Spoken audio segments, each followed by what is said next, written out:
दुनिया में सबसे इम्पोर्टेंट चीज होती है आपका सपना। जो भी आपका गोल है, आपका सपना है, उसे पाने के लिए मेहनत कीजिए। Just get it. क्योंकि अगर आपने ऐसा नहीं किया तो जीने का क्या मकसद? जिंदगी डर कर जीने के लिए नहीं है, न भगवान से, न प्रोफेसर से और न समाज से। हमें इस बात से डरना चाहिए कि अगर हम अपना सपना पूरा ना कर पाए तो दुनिया हमारी काबिलियत को नहीं पहचान पाएगी।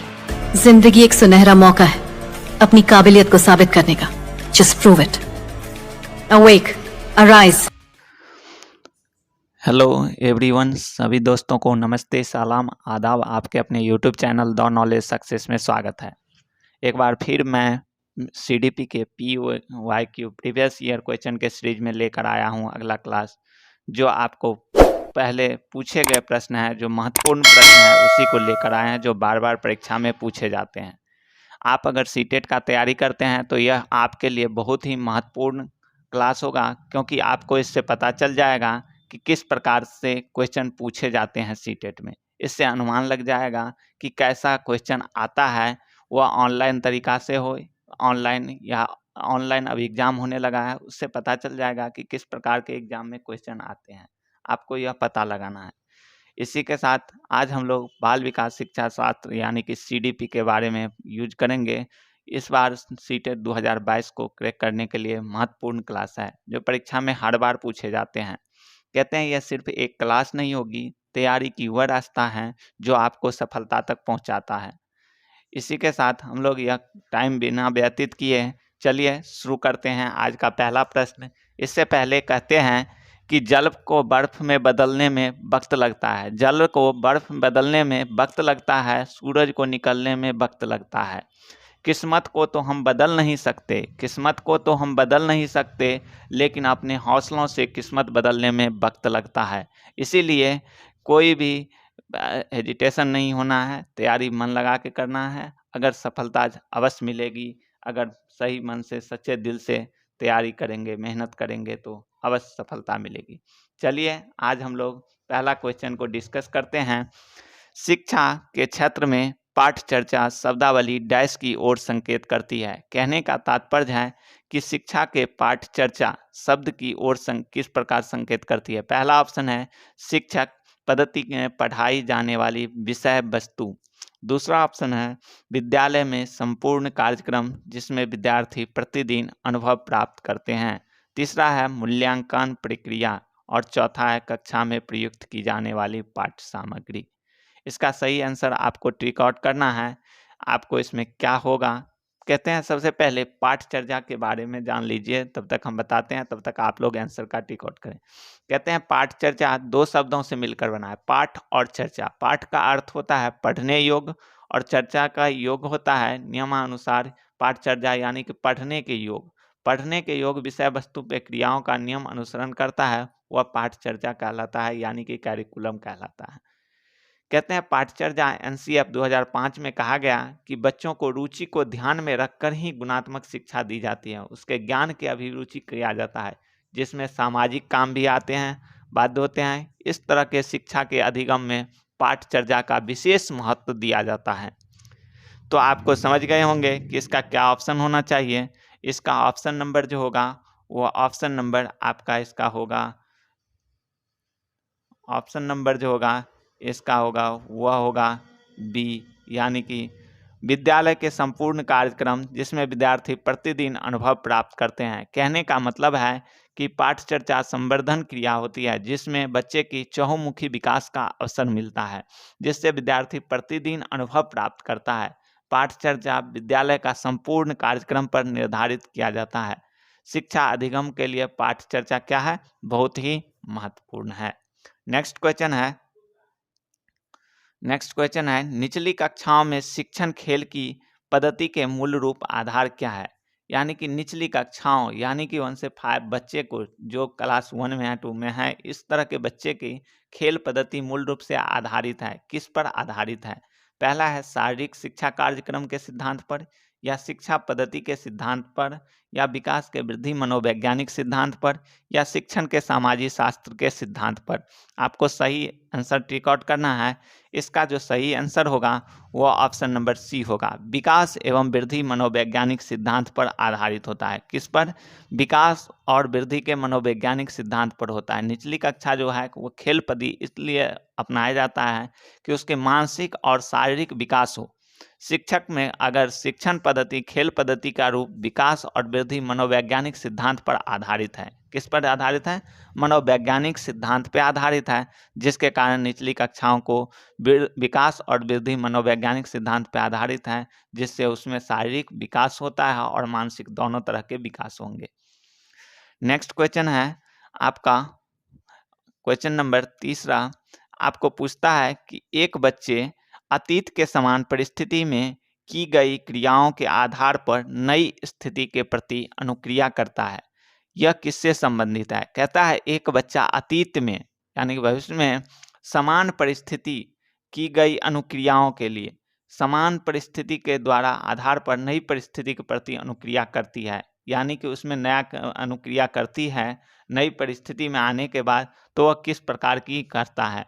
यह जो ऑप्शन नंबर है पहला, सीखने की सादृश्यता नियम, या सीखने के प्रभाव का नियम, या सीखने की प्रक्रिया की अभिवृत्ति का नियम, या सीखने की तत्परता का नियम। तो इसका जो सही ऑप्शन होगा वह सीखने की प्रभाव का नियम होगा, क्योंकि बच्चा जो है वह क्या करता है, समान परिस्थिति के अनुसार अपने अनुक्रियाओं के आधार पर नई स्थिति में प्रतीक अनुक्रिया करता है, यानी कि जब वह नया परिस्थिति में जाता है उस अनुसार वह उसका प्रभाव ग्रहण कर लेते हैं, सीख लेते हैं, उसके अनुकूल ढल जाते हैं बच्चे। अगला क्वेश्चन है डिसलेक्सिया किससे संबंधित है? डिसलेक्सिया किससे संबंधित है? मानसिक विकार, या गणितीय विकार, या पठन विकार, या व्यवहार संबंधी विकार। आपको याद होगा डिसलेक्सिया जो है एक शब्द है जो संबंध है पठन विकार से। किससे? पठन विकार से, यानी कि आपको ऑप्शन नंबर इसका क्या होगा? सी हो जाएगा। ऑप्शन नंबर क्या होगा? सी हो जाएगा, पठन विकार। क्योंकि यह जो है अधिगम बालक को पढ़ने में कठिनाई होती है, क्योंकि वह क्या करता है, बी के जगह पर डी का भेद, यानी कि जैसे उसे शौक कहा जाता है पढ़ने के लिए, तो वह क्या पढ़ देता है, वाज पढ़ देता है। यानी कि न्यूक्लियर पढ़ने के लिए, यानी कि SAW, उसको सौ पढ़ने के लिए कहा जाता है, तो वह क्या पढ़ देता है, वाज पढ़ देता है। यानी कि बी के बदले डी, यानी कि एस के जगह W के एस के जगह उल्टा कर देता है। इस तरह के जो अगर करते हैं तो वह क्या कहलाता है, डिसलेक्सिया कहलाता है। यहाँ पे 4 तरह ज़्यादा पूछे जाते हैं, याद रखिएगा। एप्रेक्सिया जो होते हैं वह क्या होते हैं, वह चलने लिखने और टहलने से निपुण मस्तिष्क होता है, वह एलेक्सिया कहलाता है। डिस्ग्राफिया जिसको संबंधी अशक्तता होता है लिखने में, वह क्या कहलाता है, डिस्ग्राफिया कहलाता है। और डिसकैलकुलिया कहा जाता है, जो गणितीय आकलन में कैलकुलेशन में काम करता है, उसे क्या कहलाता है, डिसकैलकुलिया कहा जाता है। तो यह सब याद रखिएगा। विकार से भी एक क्वेश्चन पूछा ही जाता है, जो कुछ अधिगम अशक्तताएं होती हैं उससे क्वेश्चन बार बार एक न एक पूछा जाता है, इसको याद रखिएगा। तो इसका डिसलेक्सिया किससे है, पठन विकार से है। किससे है, पठन विकार से है। अगला क्वेश्चन है विशेष आवश्यकता वाले बच्चे को शिक्षा उपलब्ध कराई जानी चाहिए। यानी कि विशेष आवश्यकता वाले बच्चे, जो ज़्यादा प्रोग्रेसिव बच्चे आवश्यकता वाले हैं, उसे बच्चे को शिक्षा उपलब्ध कराई जानी चाहिए। यानी कि अन्य बच्चे समान बच्चे के साथ, या विशेष विद्यालयों के विशेष बच्चे के लिए विकसित पद्धतियों के द्वारा, या विशेष विद्यालयों में, या विशेष विद्यालयों के विशेष शिक्षकों के द्वारा। आपको इसमें सही उत्तर टिक आउट करना है। हमें पता है कि समावेशी शिक्षा में क्या काम करता है कि उसे सभी को समान रूप से लेके चलना है। यानी कि जो क्रिएटिव बच्चा हो, जो सम्मान बच्चा हो, या जो लोअर बच्चा हो, सभी को समान रूप से लेकर चलना है। हमें समावेशी शिक्षा यही कहती है। तो इस अनुसार समावेशी के शिक्षा के अनुसार कि समान बच्चों के साथ, यानी कि सभी को एक समान लेके चलना है। ऑप्शन नंबर ए होगा, अन्य समान बच्चों के साथ ही उसे विशेष आवश्यकता वाले बच्चे को भी शिक्षा उपलब्ध कराना। विकास विद्यालयों वातावरण शिक्षकों को व्यवहार के प्रति सुधारा जाना चाहिए, और उन्हें सभी पिछड़े छात्रों को शिक्षकों के द्वारा विशेष ध्यान देना चाहिए, यह कहता है। अगला क्वेश्चन है आकलन के उपयोगी और रोचक प्रक्रियाओं बनाने के लिए डैश के प्रति सचेत होना चाहिए। कहते हैं आकलन, जब हम असेसमेंट करते हैं किसी उपयोगी और रोचक प्रक्रियाओं को बनाने के लिए तो किस प्रति सचेत होना चाहिए। ऑप्शन है अलग अलग विद्यार्थियों में तुलना करना, या विद्यार्थियों को बुद्धिमान या औसत शिक्षा की उपाधि देना, या शैक्षिक और स्वशैक्षिक क्षेत्रों में विद्यार्थियों को सीखने के बारे में जानकारी प्राप्त करने के लिए विविध तरीका का प्रयोग करना, या प्रतिपुष्टि फीडबैक देने की तकनीकी भाषा का प्रयोग करना। इसका आपको ऑप्शन नंबर बी यानी कि विद्यार्थियों को बुद्धिमान औसत से शिक्षक उपाधि देना कहलाएगा। यानी कि शिक्षक को आकलन में उपयोगी और रुचि प्रक्रिया बनाने के लिए विद्यार्थियों को बुद्धिमान या औसत विद्यार्थियों को उपाधि देते समय सचेत रहना चाहिए, अन्यथा बालक को क्या होगा, निराशा उत्पन्न हो सकती है। उसमें निराशा आ जाएगी कि हमें कमज़ोर किया जा रहा है, हम उससे क्या है, कमज़ोर हैं पढ़ने में। इस तरह ध्यान में रख के ही वह क्या हो जाते हैं, औसत उपाधि देनी चाहिए। सभी को बराबर के ध्यान में देना चाहिए। ध्यान में रखें कि कोई क्या हो, इमोशन नहीं हो, कोई भी बच्चे निराश नहीं हो, उसमें इस तरह की क्षमता नहीं पैदा हो कि हम ये पढ़ नहीं सकते हैं, हम तेज नहीं बन सकते हैं। इस तरह की उनमें भावना उत्पन्न नहीं होना चाहिए। यानी कि विद्यार्थियों को बुद्धिमान और औसत शिक्षार्थियों की उपाधि देनी चाहिए। यानी कि उसको कहना चाहिए कि आप भी उसी रैंक के लगभग हैं। उसे नहीं कहना चाहिए कि आप बड़बुस्कोल हैं। इस तरह के वर्ड को उपयोग नहीं करना चाहिए।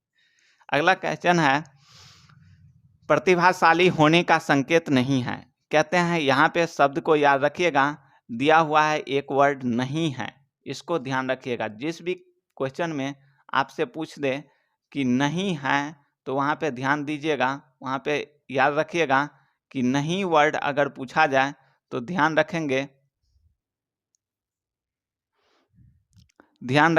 अगर नहीं वर्ड पूछा जाए तो उसको प्रतिभाशाली होने का संकेत नहीं है। नहीं में क्या होगा, है वाला 3 ऑप्शन होगा, एक नहीं है इसमें से पूछा जा रहा है, वो आपको करना है प्रतिभाशाली। सृजनात्मक विचार नहीं होगा उसमें, या दूसरे के साथ झगड़ना, या अभिव्यक्ति का नवीनता, या जिज्ञासा। प्रतिभाशाली में क्या नहीं होगा यह आपको बताना है। प्रतिभाशाली बच्चे में क्या होगा, सृजनात्मकता विकार होगी, अभिव्यक्ति की नवीनता होगी, जिज्ञासा होगी, लेकिन दूसरे से झगड़ने की नहीं होगी। उसमें प्रतिभाशाली जो होता है दूसरे व्यक्ति से नवीनता, सृजनात्मकता, विचार जैसे गुण होता है जो बालक के विद्यालय स्तर से उच्च प्राप्त होता है। वह गणित में भी, कला में भी, सामाजिक विज्ञान में भी विशेष योग्यता रखता है, और वह क्या करता है, दूसरे से झगड़ा नहीं करता है। यानी कि इसमें प्रतिभाशाली में क्या होगी, संकेत जो दूसरे, ऑप्शन नंबर इसका जो होगा वो ऑप्शन नंबर बी होगा। यानी कि दूसरों के साथ झगड़ा नहीं करना, साथ झगड़ना। अगला क्वेश्चन है, बच्चे दुनिया के बारे में अपनी समझ को सृजन करता है, इसका श्रेय डैश को जाता है। कहते हैं कि बच्चा दुनिया के बारे में अपनी समझ को सृजन करता है। यानी कि जब बच्चा सृजन करता है, सीखता है, सृजनात्मकता करता है, यानी कि मानसिक संज्ञानात्मक विकास के सिद्धांत पर जब बच्चे दुनिया के बारे में अपनी समझ को सृजन करता है, जब वह पृथ्वी पे आता है तो उन्हें कुछ भी पता नहीं होता है। वह क्या होता है, पृथ्वी पे आता है तो उसके बाद वहाँ पे वह गुण सामान उसे मिलता है और वह एडॉप्ट करता है, यानी कि सृजन करता है। यह जो काम दिया गया था वह जीन पियाजे के द्वारा कहा गया था। संज्ञानात्मक विकास के सिद्धांत के बारे में जीन पियाजे ने बताए थे कि संज्ञानात्मक विकास के सृजन, जब बच्चा नन्ही बच्चे दुनिया में बारे में अपनी समझ सृजन करता है तो वह जीन पियाजे ने मानसिक और संज्ञानात्मक विकास सिद्धांत का नाम से जाने जाते हैं। जीन पियाजे याद रखिएगा स्विट्जरलैंड के मनोवैज्ञानिक थे। उनके विचार था मानसिक संज्ञानात्मक विकास का सिद्धांत। याद रखिएगा, बार बार क्वेश्चन पूछा जाता है जीन पियाजे से। याद रखिएगा जीन पियाजे कहाँ के वैज्ञानिक थे, स्विट्जरलैंड के थे, और उसका सिद्धांत जो था वह मानसिक संज्ञानात्मक विकास का सिद्धांत था। नेक्स्ट क्वेश्चन है, अगला क्वेश्चन है, कृतिका अक्सर घर में ज्यादा बात नहीं करती है। कृतिका एक लड़की की नाम थी, जो कहती हैं कि अक्सर घर में ज़्यादा बात नहीं करती थी, लेकिन विद्यालय में वो काफ़ी बात करती थी। यह क्या दर्शाता है कि घर में वह बहुत कम ही बोलती थी और क्या करती थी, विद्यालय में जाने के बाद वह काफ़ी बात करती थी दूसरे सहपाठी से। कहता है पहला ऑप्शन है, विद्यालय के हर समय बच्चे को खूब बात करने का अवसर देता है। शिक्षकों को यह मांग होती है कि बच्चे विद्यालय में खूब बात करें। या कृतिका अपने घर को बिल्कुल पसंद नहीं करती है, या उनके विचारों के विद्यालय में मान्यता नहीं मिलती है। कहने का तात्पर्य है कि कृतिका जो है अपने घर का, उनके विचारों में विद्यालय की मान्यता नहीं मिलती है। कहते हैं उनके विचारों से विद्यालय में मान्यता नहीं मिलती है, इसलिए वह क्या करती है, वहाँ पे बात कम करती है। अगर अधिकतर ज़्यादा बात नहीं करती है तो हो सकता है उनके बातों को ध्यान नहीं दिया जाता होगा, जबकि विद्यालय में वह काफ़ी बात करती है। इसका तात्पर्य है कि विचारों को विद्यालय में मान्यता मिलती है। यही कारण है कि विद्यालय में वो काफ़ी बात करना चाहती है, जबकि घर में नहीं कर पाती है, उनकी बातों को वैल्यू नहीं दी जाती है, इसीलिए वह क्या करती है, घर पे बात कम करती है। कहते हैं अगला क्वेश्चन, एक शिक्षक अपने शिक्षार्थियों को क्षमताओं को समझने का प्रयास करना चाहिए, जिससे वह कौन सा क्षेत्र इस उद्देश्य के साथ संबंध करता है। कहता है एक अगर टीचर शिक्षक अपने विद्यार्थियों को क्षमता को समझना चाहता है कि वह किस लेवल की बच्चा है, उसमें किस प्रकार से गुण दिया जाए, तो उसे कौन सी क्षेत्र के उद्देश्य के साथ संबंध स्थापित करना चाहिए, यह बताता है। इसके लिए आपको शिक्षा मनोविज्ञानिक का, हमको पहले ही बता चुके हैं कि शिक्षा मनोविज्ञान के बारे में उसे जानकारी होना चाहिए, क्योंकि शिक्षा मनोवैज्ञानिक के अंतर्गत शिक्षण, अधिगम, स्मृति, अभिप्रेरणा, संवेग, चरित्र विकास, वृद्धि, व्यक्तित्व, सृजनात्मकता, रुचि इत्यादि का अध्ययन किया जा सकता है। इसमें सभी चीज़ों का अध्ययन किया जा सकता है। शिक्षा मनोवैज्ञानिक में क्या क्या अध्ययन किया जा सकता है? शिक्षक, अधिगम, स्मृति, उसकी कितनी कैपेसिटी मेमोरी है, अभिप्रेरणा, इमोशन, संवेग, चरित्र कैरेक्टर, उसका डेवलपमेंट विकास, वृद्धि ग्रोथ, पर्सनैलिटी, सृजनात्मकता, रुचियाँ, उसमें किस में इंटरेस्ट है, ये सभी बारों का अध्ययन किया जाता है शिक्षा मनोवैज्ञानिक से। और शिक्षा मनोवैज्ञानिक का अध्ययन करने के लिए उस बच्चा में क्या, विद्यार्थियों की क्षमता को सभी गुण अवसर कर लेंगे। विषय वस्तु से शिक्षक अपने विद्यार्थियों को क्षमताओं को समझाने में अवसर प्रदान कर सकती है। अगला क्वेश्चन है,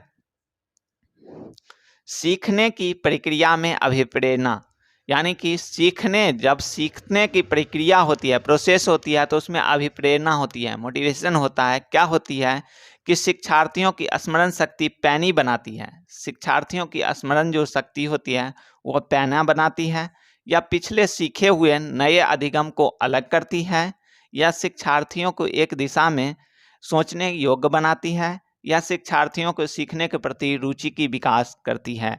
कहता है मोटिवेशन का अर्थ ही होता है, याद रखिएगा, मोटिवेशन अभिप्रेरणा जो है किसी भी कार्य को करने के लिए प्रोत्साहित होना होता है। यानी कि यह एक प्रक्रिया है जिससे सीखने वाली आंतरिक ऊर्जाओं की आवश्यकताओं को व्यक्ति के पर्यावरण में उपस्थित होती हैं, उनके लक्ष्यों की ओर निर्देशित करती है। दूसरे शब्दों में हम कह सकते हैं कि अभिप्रेरणा शिक्षार्थियों को सीखने के प्रति रुचि का विकास भी करती है। यानी कि ऑप्शन नंबर डी होगा, शिक्षार्थियों को सीखने के प्रति रुचि का भी विकास करती है। अगला क्वेश्चन है, सीखने की समृद्धि हो सकती है। सीखने की समृद्धि हो सकती है, सीखने का जब समृद्धि होगा तो उसका क्या प्रक्रिया होगा। कहते हैं वास्तविक दुनिया से उदाहरण से कक्षा में लाए जाए, जिसमें विद्यार्थी एक दूसरे के अंतः क्रियाओं और शिक्षक की उस प्रक्रिया में सुगम बनाए। दूसरा है, कक्षा में अधिक से अधिक शिक्षक सामग्री का प्रयोग किया जाए, शिक्षक सामग्री अधिक से अधिक लाया जाए। कहते हैं या शिक्षक के विभिन्न प्रकार की व्याख्यान को स्पष्टीकरण प्रयोग करें, या तो व्याख्यान दें, लेक्चर दें और उसका एक्सप्लेन करें, या कक्षा में आवधिक परीक्षाओं की अपेक्षित ध्यान दिया जाए, या तो कक्षा में अधिक से अधिक परीक्षाओं के बारे में उसे बताया जाए, ध्यान दिया जाए कि कैसे परीक्षा में क्या जाएगा, यह आपको बताना है। कहते हैं इसके लिए आपको कहते हैं कि इसका ऑप्शन नंबर जो होगा वह ए होगा, क्योंकि वास्तविक दुनिया के उदाहरण से कक्षा में लाया जाता है, जिससे क्या होते हैं, विद्यार्थी एक दूसरे की अंतः क्रियाओं को समझ सकते हैं और शिक्षक की प्रक्रियाओं को सुगम बनाया जा सकता है। उसे समझाने में अधिक कठिनाई नहीं होगी अगर उसके रियल लाइफ से, वास्तविक जीवन से, उसके वास्तविक दुनिया से जोड़ा जाए कोई भी चीज़ पढ़ाते वक्त, तो क्या होगा, विद्यार्थी को समझ में ज़्यादा आएगी और उन्हें क्या होगा, समझने में कठिनाई अनुभव नहीं होगी। इसीलिए हम लोगों को जो, अगर हम पेडागोजी पढ़ते हैं तो उसमें देखते हैं कि अगर ईवीएस पर्यावरण अध्ययन को क्या करता है, इन्वायरमेंट बहुत ही महत्वपूर्ण है, यानी कि वास्तविक जीवन से जोड़ने की पद्धति को अधिक बढ़ावा देना चाहिए, हमें नई शिक्षा नीति कहती है। अगला क्वेश्चन है, निम्नलिखित में से कौन से कथन को सीखने की प्रक्रिया को विशेषता नहीं माननी चाहिए? कहते हैं कि निम्नलिखित में से कौन सी कथन को सीखने की प्रक्रिया को विशेषता नहीं माननी चाहिए। यहाँ पे देखिए एक वर्ड नहीं लिया गया है। हमेशा ध्यान रखिएगा कि नहीं प्रश्न में अगर आए तो समझकर क्वेश्चन को ट्रिक आउट कीजिएगा। कहता है विशेषता मानना चाहिए, नहीं मानना चाहिए। हमेशा नहीं, निगेटिव वर्ड को हमेशा याद रखिएगा।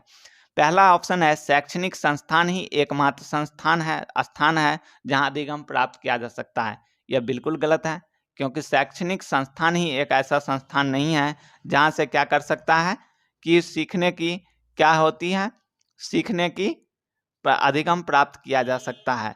सीखना एक बैकअप प्रक्रिया है। सीखना एक क्या है, बैकअप प्रक्रिया है, बहुत ही डेवलप है। सीखना लक्ष्योन्मुखी होता है, एक लक्ष्य नहीं होता है सीखना। अन्य अधिगम सीखने की प्रक्रिया है, अन्य प्रकार से अधिगम करके सीखने की प्रक्रिया है। यह आपको बताना है कि इसमें सही ऑप्शन क्या होगा। आपको यह ट्रिक आउट करके बताना है इसमें कि सही ऑप्शन क्या होगा, यह आपको बताना होगा। कहते हैं कि सीखना एक ऐसी व्यापक प्रक्रिया है जो लक्षणों उपयुक्त होता है, लक्ष्य के उपयुक्त होता है एवं जीवन प्रयत्न चलती है। एक आवश्यकता नहीं कि शैक्षणिक संस्थान से अधिगम प्राप्त किया जाए। समाज में रहते हुए क्या कर सकते हैं, पास पड़ोस से, परिवेश से, अनौपचारिक संस्थानों से भी अधिगम संभव है। यानी कि सीखने का लक्षणोपयोगी होता है, अन अधिगम की सीखने की प्रक्रिया है, अन अधिगम के द्वारा भी सीखा जा सकता है। कहते हैं इसका जो ऑप्शन नंबर होगा वह जो होगा, कहते हैं कि इसमें क्या है कि इसका जो ऑप्शन होगा वह नहीं वाले वर्ड दिया गया है, यानी कि नहीं है। तो इसमें क्या है कि शैक्षणिक संस्थान एक ऐसा मात्र संस्थान नहीं है जो अधिगम प्राप्त किया जा सकता है, वह कहीं भी प्राप्त कर सकता है, क्योंकि यह क्या है, जीवन पर्यंत चलती है सीखने की। तो नहीं में ऑप्शन नंबर ए होगा, यानी कि 13 का ऑप्शन नंबर ए। अगला क्वेश्चन है 14 कि 5वीं कक्षा में दृष्टिबाधित विद्यार्थी हैं जो देखने में क्या है, उसकी कठिनाई हो रही है। 5वां क्लास की कक्षा बच्चा है। कहते हैं कि उनके निचले स्तर के कार्य करने की छूट मिलनी चाहिए, जो वह नीचे स्तर की जो काम है उन्हें छूट देनी चाहिए, या माता पिता या मित्रों के द्वारा दैनिक कार्यों को करने में सहायता की जानी चाहिए, या श्रय सीडी के माध्यम से सहायता उपलब्ध करानी जानी चाहिए, या कक्षा के समय के सामान्य रूप से व्यवहार किया जाना चाहिए, या के साथ साथ कक्षा में विशेष व्यवहार किया जाना चाहिए। अगर दृष्टि बाधित है तो समझ सकते हैं कि क्या होगी, अगर उसको दिखा के कोई चीज़ पढ़ाया जाएगा तो वह क्या होगा, उसको कठिनाई होगी। इसलिए प्रत्येक कक्षा के साथ समान व्यवहार किया जाना चाहिए, लेकिन कक्षा में यदि कोई दृष्टिबाधित छात्र होगा तो उसके साथ क्या करना चाहिए, समान व्यवहार तो करना ही चाहिए, साथ ही साथ उसे कक्षा में पढ़ाया जाना चाहिए और उसे विषय में सीडी ऑडियो कैसेट के रूप में भी सहायक रूप उपलब्ध कराना चाहिए, जिनसे उनसे सुनकर भी सहायता, उनको पढ़ाई में तकलीफ न हो, उनकी मदद किया जा सके और विषय वस्तु को, तथ्यों को भली भांति वह समझ सके। यानी कि इसके अनुसार ऑप्शन नंबर बी होगा। दैनिक कार्यों में सहायता तो करनी ही चाहिए, साथ ही साथ सीडी माध्यम से सहायता से उनको उपलब्ध कराई जानी चाहिए। अगला क्वेश्चन नंबर है आज का 15 यानी कि लास्ट। कहते हैं प्राथमिक स्तर पर एक शिक्षक को निम्न में से किससे सबसे महत्वपूर्ण विशेषता मानना चाहिए। अगर प्राइमरी स्कूल के कक्षा के स्तर पर अगर एक शिक्षक हैं तो उसे सबसे महत्वपूर्ण किस पर विशेषता मानना चाहिए। पढ़ाने की उत्सुकता होनी चाहिए उसमें, या धैर्य और दृढ़ता की होनी चाहिए, या शिक्षण पद्धतियों के विशेष ज्ञान में दक्षता होनी चाहिए, या अति मानक भाषा के पढ़ाने की क्षमता होनी चाहिए।